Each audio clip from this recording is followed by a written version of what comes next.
بسم اللہ الرحمن الرحیم۔ گمنام ہیرو کے معزز ناظرین، السلام علیکم۔ آئیے چلتے ہیں کہانی کی طرف۔ اس بدبخت کو یہ نہیں معلوم تھا کہ میرے اندر کیسی آگ سمٹ آئی تھی، کس طرح میرا غیظ و غضب ایک نقطے پر مرکوز ہو رہا تھا۔ میں ان لوگوں کے ساتھ جتنی بھی محبت و ملائمت سے کام لے سکتا تھا لے چکا تھا۔ شاید کسی کو بھی صحیح طور پر اندازہ نہ ہو سکا ہو کہ کب میرا ہاتھ حرکت میں آیا اور کب اس کے منہ پر گونسا پڑا۔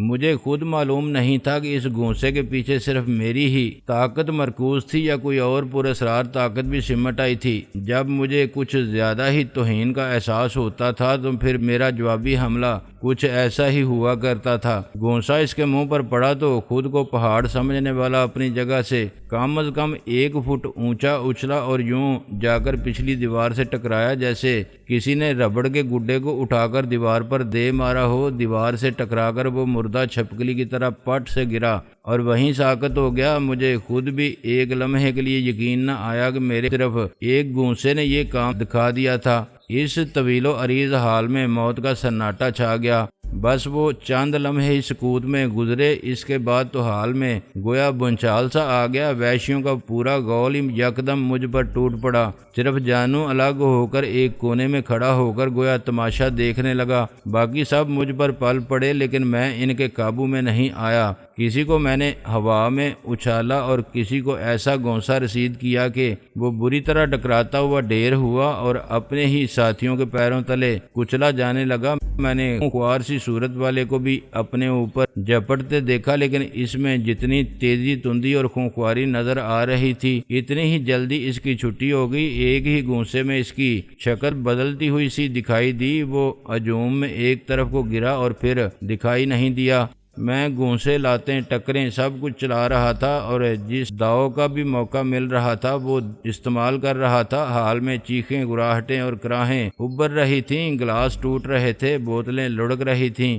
غنیمت تھا کہ حال میں فرنیچر نہیں تھا، ورنہ فرنیچر بھی ٹوٹتا اور اس کے ساتھ ہڈیاں بھی زیادہ تیزی سے ٹوٹتیں۔ مجھے خود بھی صحیح طور پر اندازہ نہیں تھا کہ میرے ہاتھ پاؤں کتنی تیزی سے چل رہے تھے۔ فوری طور پر تو میرے سامنے بس ایک ہی مقصد رہ گیا تھا۔ میں انہیں احساس دلانا چاہتا تھا کہ اگر میں ان کے سامنے اتنے تحمل، اتنی نرمی بلکہ عاجزی سے گفتگو کر رہا تھا تو اس کا یہ مطلب نہیں تھا کہ مجھے انسان کے بجائے کیڑا مکوڑا سمجھ لیا جاتا۔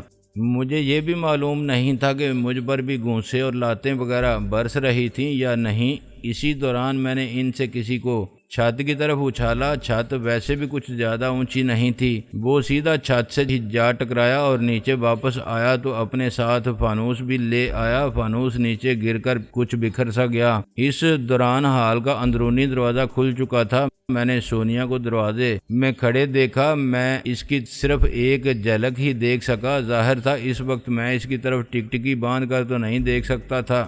ایک جھلک بھی میں نے اسے مسکراتے دیکھا۔ یقیناً وہ عام عورت نہیں تھی۔ درندوں کی اس کچھار میں رہنے والی عام عورت ہو بھی نہیں سکتی تھی۔ اگر وہ عام عورت ہوتی تو حال میں برپا خوفناک ہنگامہ دیکھ کر رونے اور چیخیں مارنے لگتی۔ اس نے رونے اور چیخنے کی بجائے ایک ڈاکو کی کمر پر لات رسید کی جو میری لات کھا کر دروازے تک چلا گیا تھا، اور اگر سونیا بر وقت اسے لات رسید کر کے دوبارہ آگے نہ پھینکتی تو وہ الٹے قدموں اس سے جا ٹکرایا ہوتا۔ میرے گرد بھیڑ چھٹ گئی۔ انہیں احساس ہو گیا تھا کہ وہ سب مل کر بھی مجھے قابو میں نہیں کر سکتے، چنانچہ ان میں سے 2-3 نے گنیں اٹھا لیں، تاہم انہوں نے فائر کرنے کے بجائے انہیں نال کی طرف سے پکڑ کر ہتھوڑوں کی طرح استعمال کرنا چاہا۔ یہ ایک خطرناک صورتحال تھی۔ کسی بھی گن کا دستہ اگر میری کھوپڑی پر پڑ جاتا تو اسی لمحے ساری جدوجہد کا خاتمہ ہو جاتا۔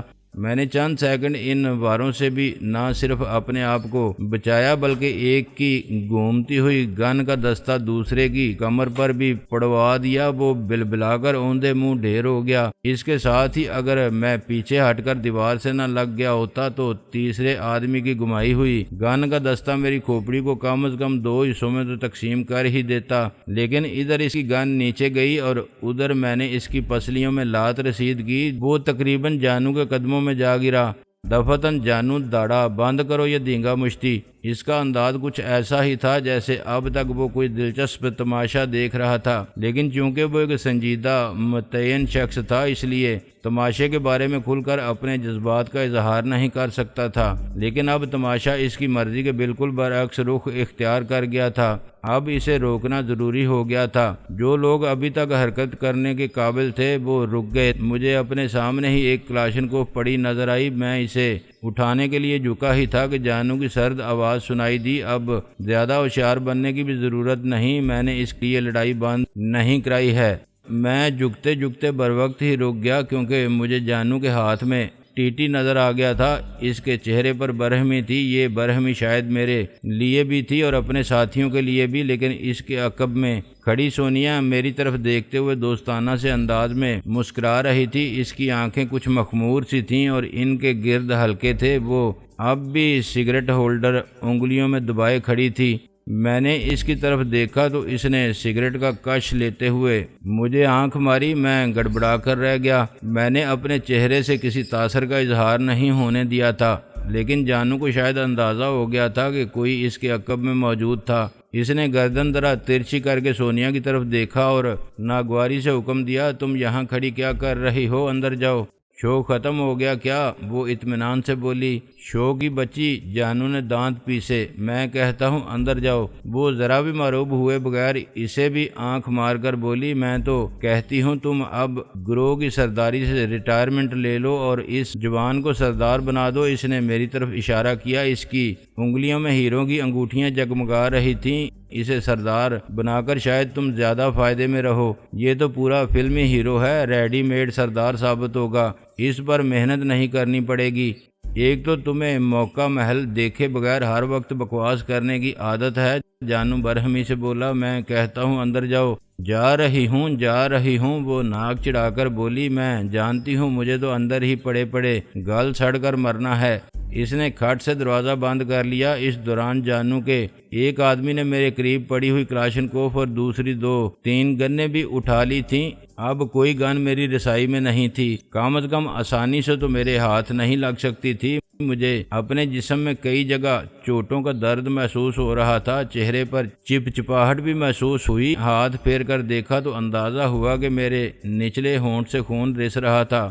جانو کے 3 ساتھی بے ہوش تھے جنہیں ہوش میں لانے کی کوشش کی جا رہی تھی۔ اب مجھے صرف دروازے پر کھڑے ہوئے ڈرامہ نما شخص نے اپنی سٹین گن سے کور کر رکھا تھا۔ دینگا مشتی میں اس نے حصہ نہیں لیا تھا اور اپنے ساتھیوں کی درگت بنتے دیکھ کر بھی گولی نہیں چلائی تھی۔ تاہم اس کے چہرے سے اندازہ لگانا مشکل نہیں تھا کہ وہ صرف جانو کے اشارے کا منتظر تھا، ورنہ کب کا مجھے چھلنی کر چکا ہوتا۔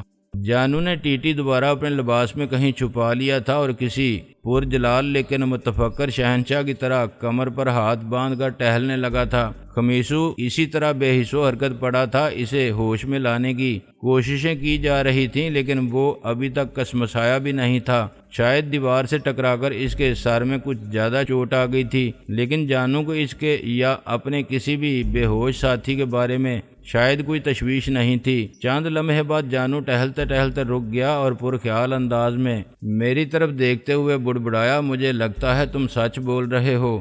پھر وہ میری طرف اشارہ کرتے ہوئے اپنے ساتھیوں سے مخاطب ہوا، شاید روہیل خان نے اس شخص کو بھی اپنی سازش میں استعمال کیا ہے۔ اصل گڑبڑ وہی کر رہا ہے، مجھے پہلے ہی شک ہو رہا تھا۔ کچھ عرصے سے وہ کسی لمبے چکر میں ہے، شاید وہ ہم سب کو چونا لگا گیا ہے۔ ممکن ہے مال کا تھیلا اس راستے میں کہیں گر گیا ہو۔